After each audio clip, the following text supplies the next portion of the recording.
ប្រទេសណាជាអធិរាជចម្បាំងដែនទឹកធំបំផុតនៅលើផែនដីនេះអន្តរសកលបច្ចុប្បន្នភាពខ្លាំងនៃកម្លាំងបាយលើមហាសាគរដ៏ល្វឹងល្វើយមិនមែនវាស់វែងត្រឹមតែចំនួននាវា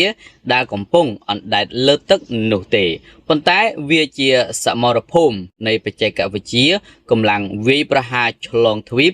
និងឥទ្ធិពលភូមិសាស្ត្រនយោបាយ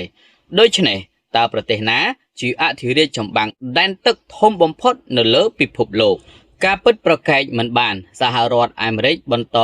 ក្តាប់តំណែងលេខ1ជាមួយកម្រិតពិន្ទុវាយតម្លៃ TVR ចំនួន 3239 និងមាននាវាសរុបចំនួន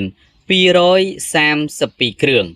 កងទ័ពជើងទឹកសហរដ្ឋអាមេរិកបានរួមបញ្ចូលគ្នានៅបច្ចេកវិទ្យាដ៏ទំនើបវិសាលភាពគ្រប់រណ្ដាប់ទូទាំងសកលលោកនិងបទពិសោធន៍ប្រតិបត្តិការដែលគ្មាននរណាម្នាក់អាចប្រៀបបាននោះឡើយតាមពីក្រោយយ៉ាងប្រកៀកនោះគឺប្រទេសចិនទទួលបានពិន្ទុក្នុងការវាយតម្លៃ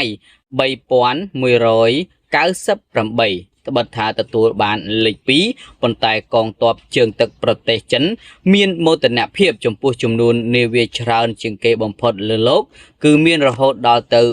405គ្រឿងនេះឆ្លុះបញ្ចាំងពីការរីកចម្រើនផ្នែកកងទ័ពជើងទឹកយ៉ាងឆាប់រហ័សបំផុតរបស់ស្ដេចនាគរាជចិន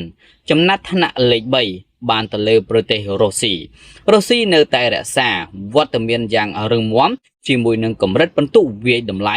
2423 ខណៈមហាអំណាចនុយក្លេអ៊ែរមួយនេះមាននាវាចំនួន 283 គ្រឿងក្រៅពីកំពូលមហាអំណាចទាំង3ក៏មានមហាអំណាចតំបន់មួយចំនួនដែលកំពុងពង្រឹងកងកម្លាំងជើងទឹកយ៉ាងខ្លាំងក្លាផងដែរដើម្បីការពារផលប្រយោជន៍យុទ្ធសាស្ត្ររៀងខ្លួនជាក់ស្ដែងបងធំអាស៊ានឥណ្ឌូនេស៊ីមានភាពលេចធ្លោជាងគេនៅក្នុងតំបន់ជាមួយនឹងកម្រិតពិន្ទុវាយតម្លៃ 1373 និងមាននាវាចំនួន 245 គ្រឿងនេះបង្ហាញពីតួនាទីដ៏សំខាន់របស់ខ្លួនក្នុងនាមជាបងធំរបស់ប្លុក